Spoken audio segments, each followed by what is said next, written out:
শুক্রবারের সকাল। শুক্রবার মানেই ব্যস্তময় একটা দিন। তো সবকিছু বাজার নিয়ে এসেছে। বাজার গুছিয়ে রান্না করতে, করতে ৩টা বেজে গিয়েছিল।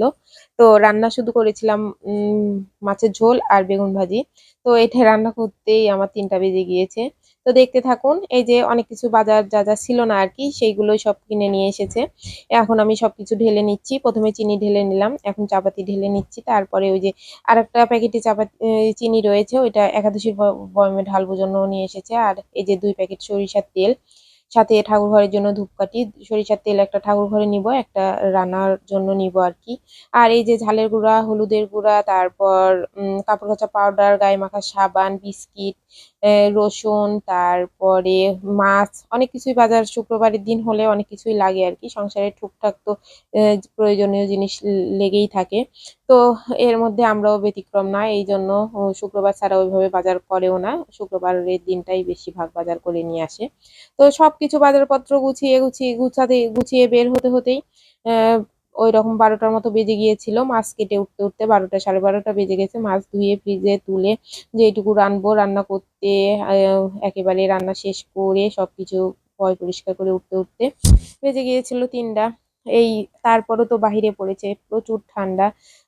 খুব ঠান্ডা মানে একদম জলে হাত দেওয়া যাচ্ছে না এইরকম ঠান্ডা। তো এই যে এখন আমি ওইগুলো সব সরিয়ে রেখে মসলাগুলো সরিয়ে রেখে আবার বিস্কিট ঢালতে আসলাম। বিস্কিটের সাথে কিন্তু জিরা ছিল না ঘরে, জিরাও নিয়ে এসেছে। তো এই যে ১ম এ এটা ডাই কেক নিয়ে এসেছে। ডাই কেক, তারপরে ৩ রকম বিস্কুট নিয়ে এসেছে। এইটা মালটোবা বিস্কুট বলে এখানে আমাদের এই বগুড়াতে। আর সাথে টোস্ট বিস্কিট আর চানাচুর এই ৪ রকমের জিনিস নিয়ে এসেছে। এটাই আমাদের ১ সপ্তাহ চলে যাবে। ১ সপ্তাহের বেশি হয়ে যাবে।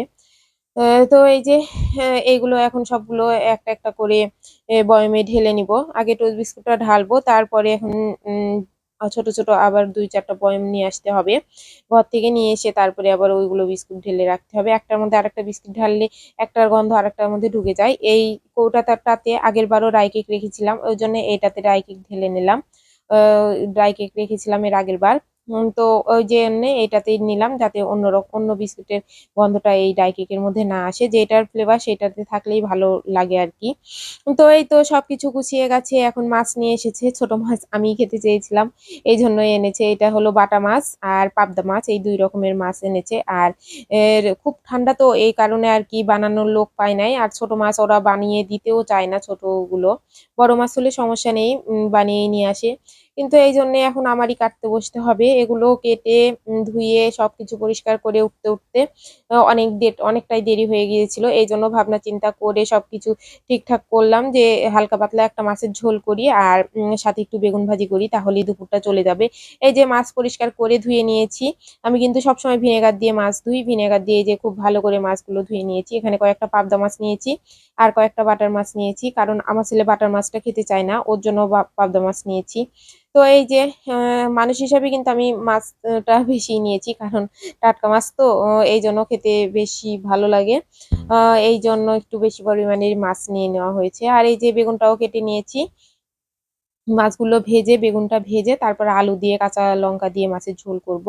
এখন আর মসলা দিয়ে ঝোল করব না। আর আমি ভাতটা নামিয়ে নিয়েছি আগেই।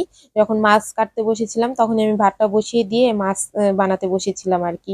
তো এই যে বেগুন ভাজিটা এখন ভেজে নিচ্ছি। বেগুনটা অনেক কয়েকদিন ফ্রিজে আনা ছিল। এইজন্য একটু বিচিগুলো কালো হয়ে গেছে। আ তো এই যে বেগুন ভাজিটা উঠিয়ে নিয়ে আমি ওই তেলে কাঁচামরিচ আর ফোড়ন দিয়ে আমি এখানে কেটে রাখা আলুগুলো দিয়ে দিলাম। আলুতে লবণ আর হলুদ দিয়ে আমি খুব ভালো করে আলুগুলো ভেজে নিবো। নিয়ে তারপরে ওই যে শুধু মসলা দিয়ে, জল দিয়ে আমি ঝোলের জলটা দিয়ে এই যে মাছগুলো দিয়ে দিলাম। দিয়ে এখন কিছুক্ষণের জন্য একটু ফুটতে দিব। যেহেতু কাঁচামরিচের ঝোল তেমন একটা কালার হবে না। তো ফুটলে পারে কালারটা ঠিক চলে আসবে। তো এই যে এইরকমই কালারটা হয়েছিল। তো যাই হোক আজকের ভিডিওটা এই পর্যন্তই। সবাই ভালো থাকবেন। টাটা।